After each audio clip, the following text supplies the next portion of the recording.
Hello guys, welcome back to my channel. आज हम English की second unit essential of learning English communication and elementary level पढ़ेंगे। इसका सबसे पहला टॉपिक है एसेंशियल ऑफ ओरल कम्युनिकेशन, मतलब ओरल कम्युनिकेशन की क्यों ज़रूरत है।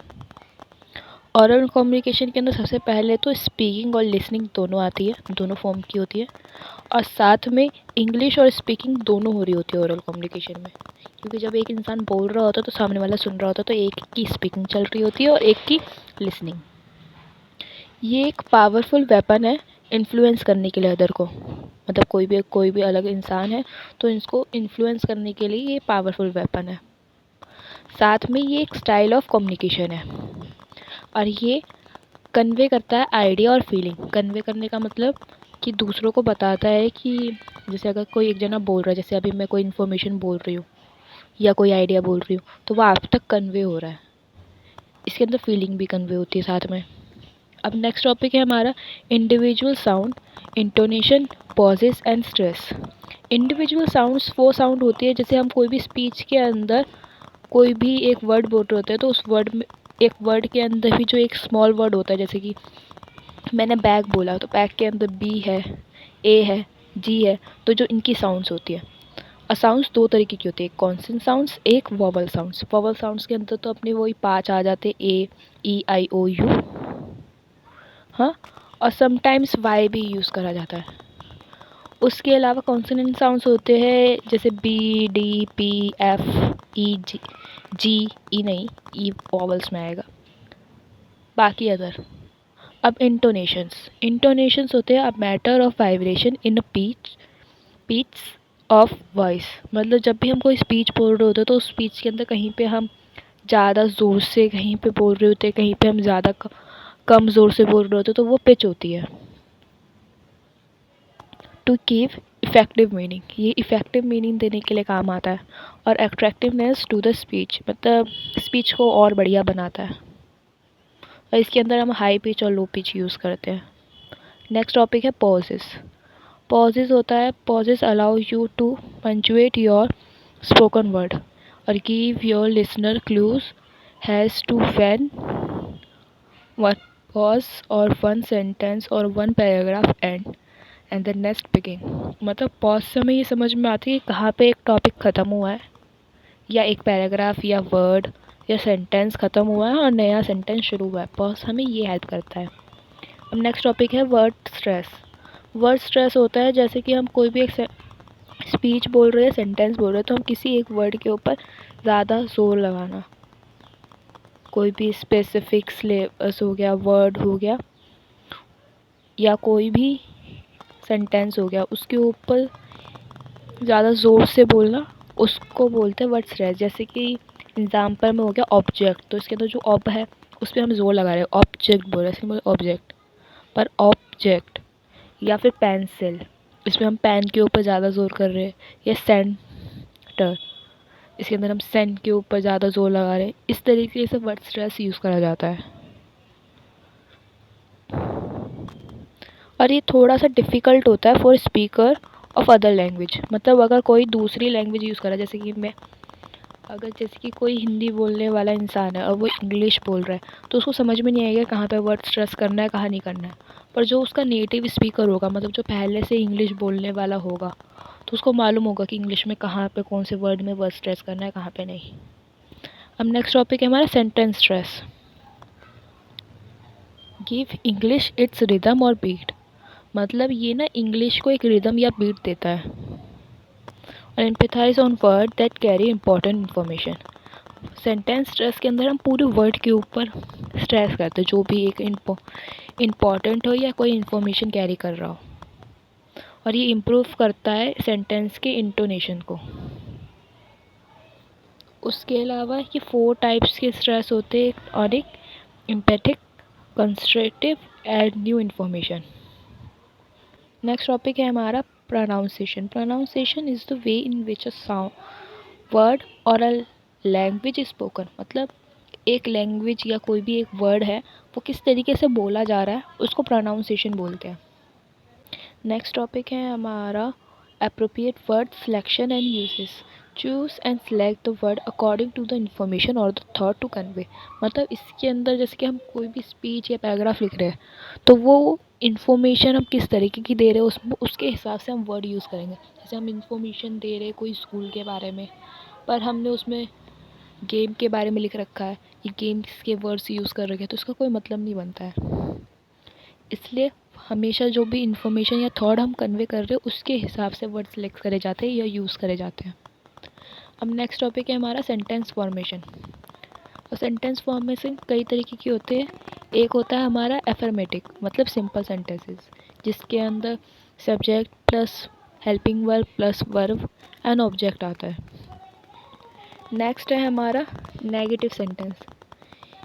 नेगेटिव सेंटेंस वो होते हैं जिसके अंदर हम मना कर रहे हो, नो का इस्तेमाल हो रहा हो। जैसे कि इसके अंदर आता है subject plus helping verb plus no plus verb and plus object. अब इंटरोगेटिव सेंटेंसेस, ये होते हैं क्वेश्चन वाले, जिसमें हम क्वेश्चंस पूछ रहे होते हैं। इसमें सबसे पहले आता है हेल्पिंग वर्ब, फिर सब्जेक्ट, फिर वर्ब एंड ऑब्जेक्ट, और लास्ट में क्वेश्चन मार्क लगता है। अब नेक्स्ट हमारा टॉपिक आता है WH इंटरोगेटिव सेंटेंस। इसके अंदर हम WH वाले वर्ड्स यूज़ कर रहे होते हैं, जैसे व्हाट, व्हेन, हु, ये सारे वर्ड यूज़ कर रहे होते हैं। इसमें सबसे पहले WH वर्ड आ गया, फिर हेल्पिंग वर्ब आ गई, फिर वर्ब, सब्जेक्ट आ गया, फिर वर्ब आ गया, ऑब्जेक्ट आ गया, इसमें क्वेश्चन मार्क आता है। फिर लास्ट है हमारा इम्परेटिव सेंटेंस, इसमें हम एक्सक्लेमेशन मार्क लगाते हैं।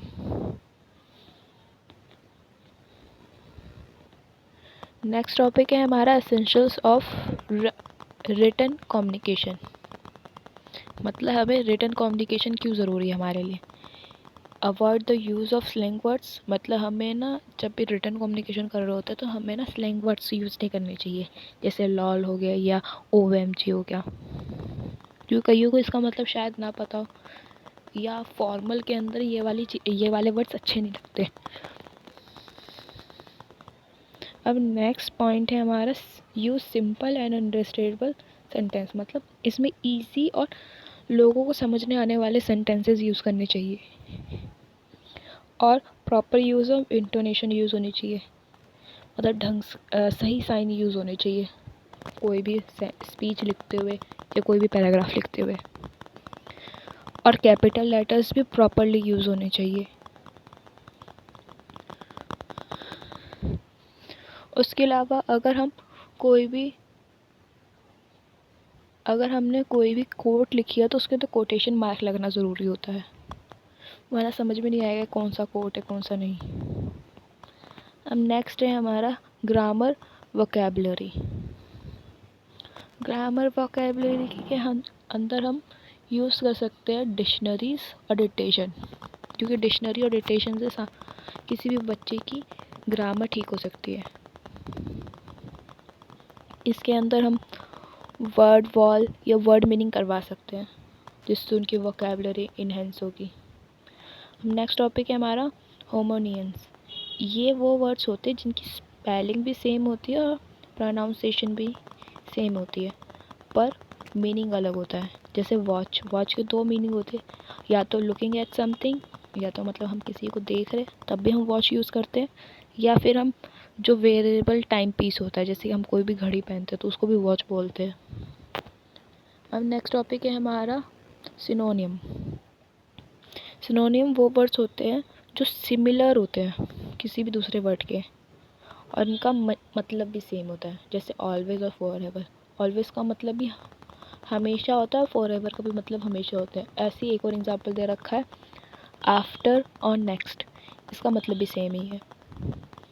अब अगला टॉपिक है हमारा एंटोनियम। एंटोनियम वो वर्ड्स होते हैं जो अपोजिट होते हैं, जिनका अपोजिट मतलब होता है एक दूसरे के अपोजिट, जैसे कि बिग और स्मॉल।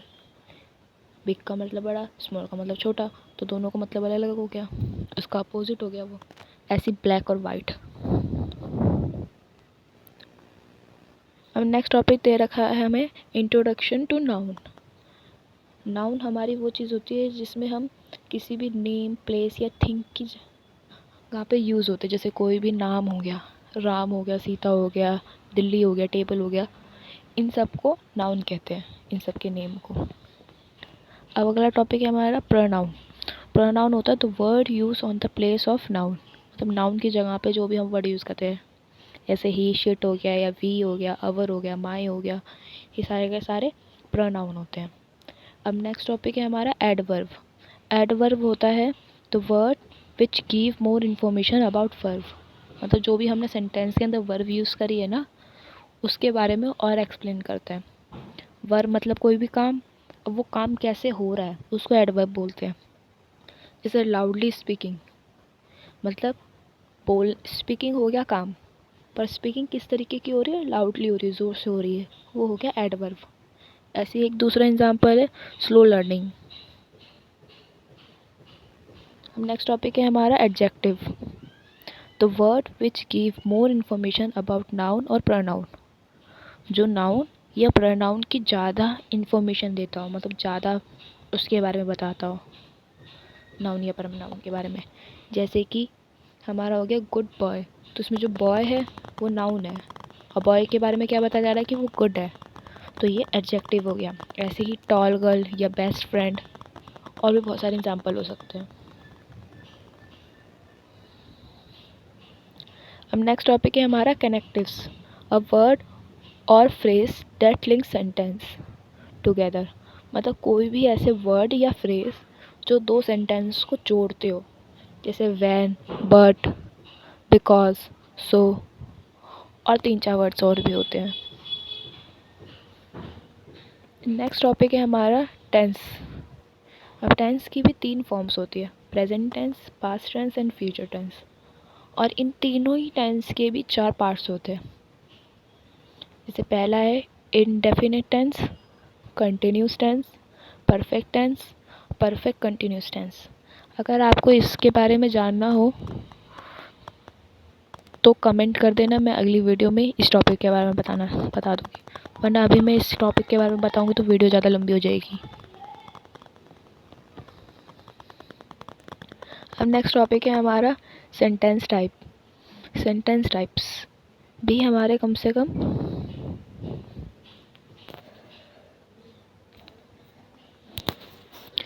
नेक्स्ट टॉपिक है हमारा सेंटेंस टाइप। इस सबसे पहला टाइप है सिंपल सेंटेंसेस। सिंपल सेंटेंसेस वो सेंटेंसेस होते हैं जिसके अंदर सिर्फ एक ही क्लोज होती है, एक इंडिपेंडेंट क्लोज होती है। जैसे कि जैक लाइक्स टॉकिंग, इसमें सिर्फ एक ही चीज़ के बारे में बता रही है कि जैक को पसंद है बात करना।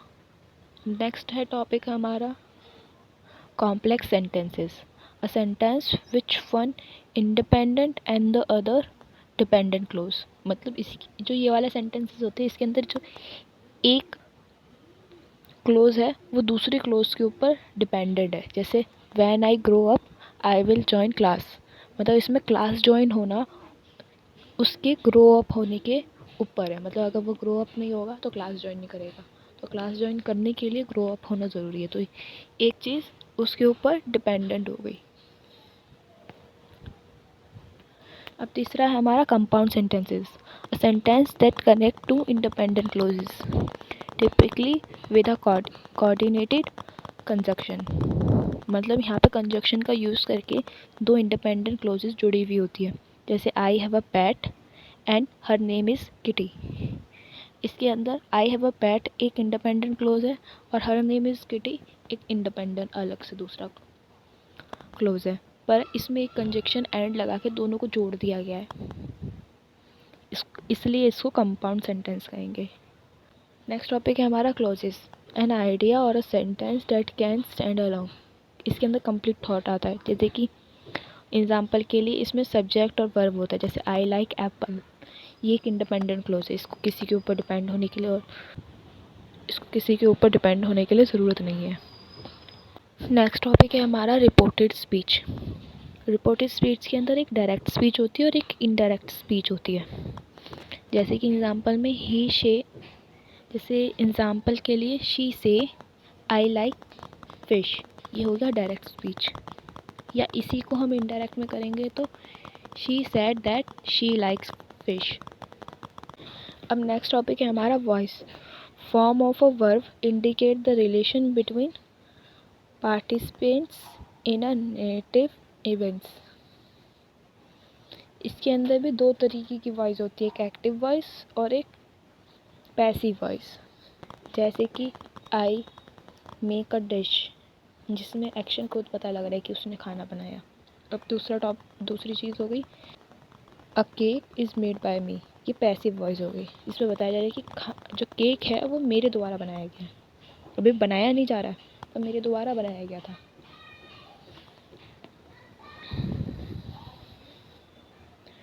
अब नेक्स्ट टॉपिक है हमारा पंचुएशंस। पंचुएशंस होते जो भी हम सेंटेंस के अंदर पॉइंट्स लगाते हैं ना, जैसे फुल स्टॉप हो गया, कॉमा हो गया, एक्सक्लेमेशन मार्क हो गया, कॉलम हो गया, हाइफन हो गया, इन्वर्टेड कॉमा हो गया या अंडरलाइन हो गया, ये सब पंचुएशन में आता है। अब एक एक करके हम सबके बारे में पढ़ते हैं। अब सबसे पहला है हमारा अपोस्ट्रोफी। वेल लेटर और a word are considered and sound are opted march, इसके अंदर कॉमा लगाया जाता है। जैसे कि आई एम, और आई एम लिखने की जगह पे हमने आई कॉमा एम लिख दिया, या यू विल लिखने की जगह पर यू कॉमा डबल एल लगा दिया। अब दूसरा टॉपिक है हमारा exclamation mark at the end of the sentence which express very strong feeling, मतलब इसके अंदर फीलिंग एक्सप्रेस हो पाती है। जैसे एग्जांपल में हमने ओ के बाद एक्सक्लेमेशन मार्क लगा दिया, दैट इज़ गॉर्जियस प्लेस, तो इससे हमें समझ में आया कितना ज़्यादा उसको अच्छी लगी ये प्लेस। अब नेक्स्ट है हमारा column. Use when the upcoming sentence clarify the first word और क्लोज, जिसके अंदर हम कोई भी पहला वर्ड या क्लोज है उसको एक्सप्लेन करा जा रहा है तो हम बीच में क्लोज लगा देते हैं। जैसे कि सुमन, क्लॉज का साइन, अ ब्यूटीफुल गर्ल। सुमन के बारे में क्या बताया जा रहा है कि वो बहुत सुंदर लड़की है, तो हमने बीच में क्लॉज लगा दिया। अब नेक्स्ट टॉपिक होता है हमारा hyphen. Use to join word and to separate syllabus of a single word, मतलब इसके अंदर वर्ड्स को जॉइन करना या सिलेबस को अलग अलग करने के लिए हाइफन लगाया जाता है। जैसे एग्जांपल के लिए सन इन लॉ, इनके बीच में क्या लगा रखा है हमने, हाइफन। अब नेक्स्ट टॉपिक है हमारा इन्वर्टेड कॉमा।